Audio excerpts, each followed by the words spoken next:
Selamat pagi teman-teman. Pada kesempatan kali ini, saya ingin menjelaskan tentang classical test theory. Classical test theory merupakan salah satu teori atau model sebetulnya yang diajukan untuk menggambarkan kaitan antara skor tes atau skor item dengan atribut yang sedang diukur. Classical test theory merupakan model yang paling sederhana. Persamaannya dapat dilihat sebagai berikut. X Ij sama dengan Tij tambah Ej. X di sini merupakan skor tampak atau skor yang dapat diamati dalam sebuah pengetesan. Mudahnya, jika kita melakukan pengetesan, maka skor tampak ini adalah skor yang dapat kita peroleh dari sebuah pengetesan. Kemudian T merupakan skor yang tidak terlihat. Skor ini menggambarkan kuantitas dari atribut yang sebenarnya. Misalnya, ketika kita mengerjakan sebuah tes, nah kemampuan yang sebenarnya inilah yang disebut dengan T dalam model ini, atau disebut juga true score. Yang kemudian adalah E di sini adalah kesalahan pengukuran. Ini berarti dalam setiap pengetesan, model ini mengandaikan atau berasumsi bahwa senantiasa ada pengukuran yang terjadi dalam setiap pengetesan. Dalam teori tes klasik, skor yang sebenarnya atau true score itu diasumsikan memiliki sifat yang menetap antar waktu. Sehingga rumus ini atau persamaan ini bisa kita buat menjadi seperti ini.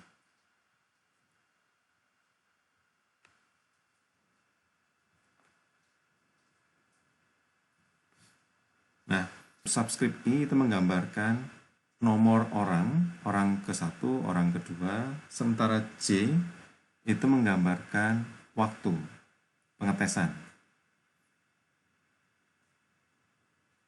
Jadi, di dalam teori tes klasik, skor tampak itu dapat bervariasi antar orang dan antar waktu.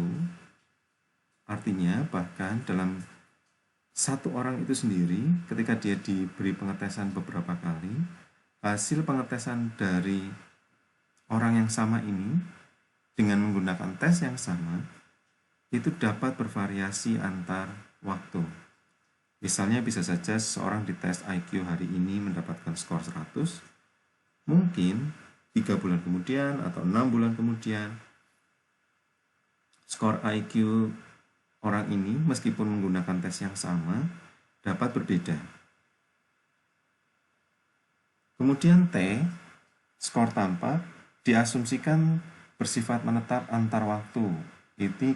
Oleh karena itu, di dalam persamaan ini tidak ada subscript J, hanya ada subscript I. Ini artinya skor tampak tentu saja dapat berbeda-beda antar orang. Ada orang yang memang memiliki kemampuan tinggi, ada orang yang memiliki kemampuan tidak terlalu tinggi. Kemudian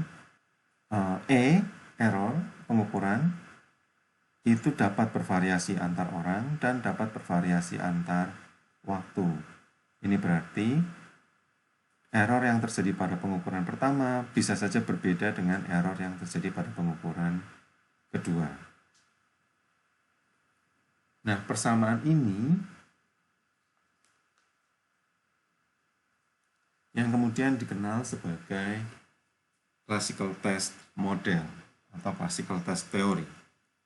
Ketika kita hendak melihat hubungan antara Xij dan Ti lalu Eij, kita membutuhkan tambahan beberapa asumsi karena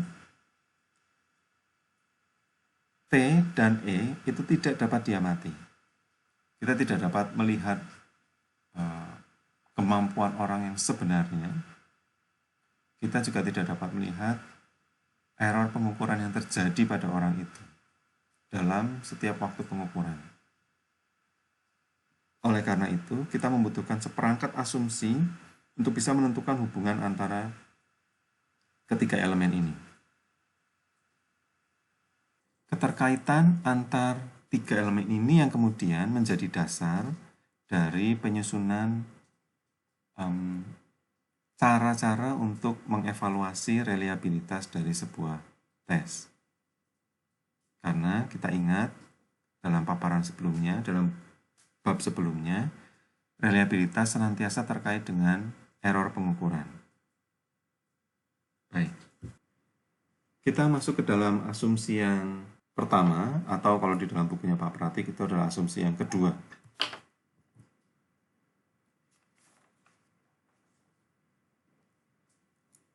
Asumsi yang pertama, atau kalau di bukunya Pak Pratik asumsi kedua itu adalah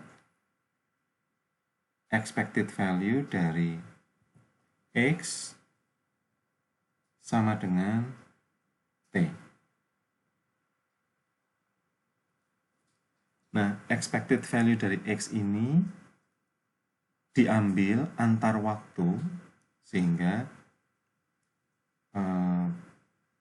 seandainya kita bisa mengambil data tentang skor tes dari seseorang dalam waktu yang berbeda-beda, dalam jumlah yang sangat banyak, kemudian kita mencari expected value-nya, atau dengan kata lain mencari rata-ratanya, maka rata-rata dari pengukuran yang dilakukan pada satu orang dalam jangka waktu yang sangat lama itu akan sama dengan skor yang sebenarnya. Ini adalah asumsi yang pertama.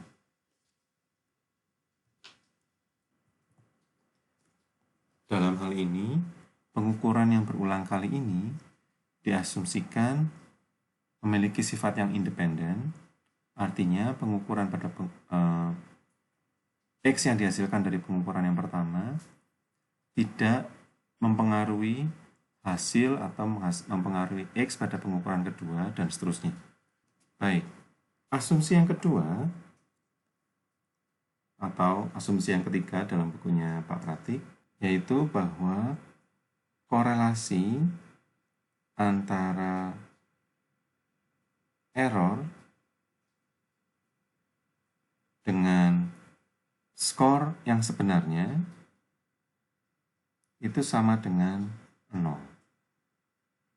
Jadi di sini error pada suatu pengukuran di waktu tertentu dengan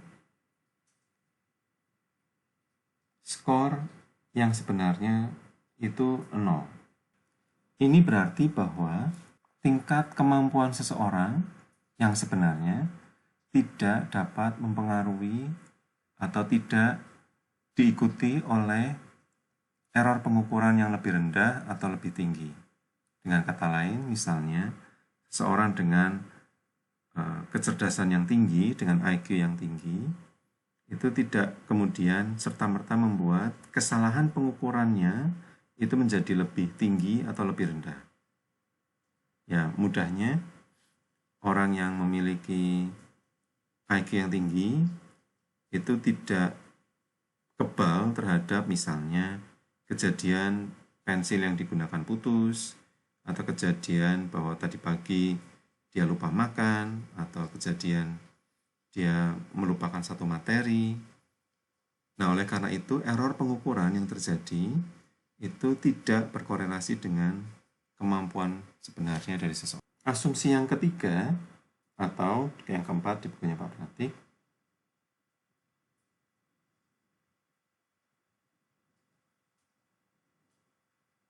korelasi antara kesalahan yang terjadi pada pengukuran pertama dengan kesalahan yang terjadi pada pengukuran kedua juga 0. Jadi, dengan kata lain, diasumsikan bahwa ketika seseorang mengalami banyak error pengukuran pada pengukuran pertama, kemudian tidak serta-merta membuat dia memiliki error pengukuran yang sama banyaknya atau lebih banyak pada pengukuran kedua. Atau ketika dia melakukan banyak kesalahan pengukuran pada pengukuran pertama, maka pada pengukuran kedua dia tidak lagi melakukan kesalahan pengukuran. Secara teoretik, model ini berasumsi korelasi antara kedua error pengukuran ini itu memiliki korelasi 0.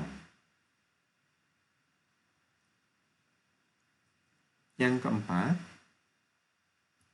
korelasi antara error pada pengukuran pertama dengan kemampuan yang sebenarnya yang ada pada pengukuran kedua itu sama dengan 0. Ini artinya sama seperti asumsi yang kedua, bahwa antara error dan kemampuan yang sebenarnya itu tidak saling berkorelasi. Kita tidak dapat memprediksikan apakah seseorang akan mengalami kesalahan pengukuran yang besar atau kecil dari kemampuan yang sebenarnya. Baik, dengan menggunakan 4 asumsi ini dan juga model utamanya bahwa skor tampak pada pada setiap pengukuran dari individu yang berbeda-beda itu ditentukan oleh skor yang sebenarnya dari seseorang dan error pengukuran pada orang tersebut pada waktu yang berbeda-beda. Dengan menggunakan asumsi ini, kita mulai bisa memikirkan tentang apa yang kira-kira terjadi seandainya saya melakukan 2 kali pengukuran pada orang yang sama dengan menggunakan tes yang sama. Jadi anggap saja ini adalah tes pada pengukuran pertama, XI1. Ini berarti dia ditentukan atau dipengaruhi oleh kemampuannya yang sebenarnya pada yang sifatnya menetap dan error yang terjadi pada pengukuran pertama. Kemudian setelah itu orang ini dites kembali pada pengukuran kedua, pada waktu yang kedua, lalu kita buat XI kedua, itu ditentukan oleh skor yang sebenarnya pada pengukuran pertama ditambah error yang terjadi pada pengukuran kedua. Nah, kita bisa lihat sekarang asumsi-asumsi yang tadi saya sebutkan itu bisa digambarkan dalam diagram ini. Sekarang kita buat saja asumsi yang pertama adalah korelasi antara E dan T pada setiap pengukuran itu korelasinya 0. Berarti ini berkorelasi 0, ini juga berkorelasi 0. Kemudian menggunakan asumsi ketiga, korelasi antara error di setiap pengukuran itu juga berkorelasi 0.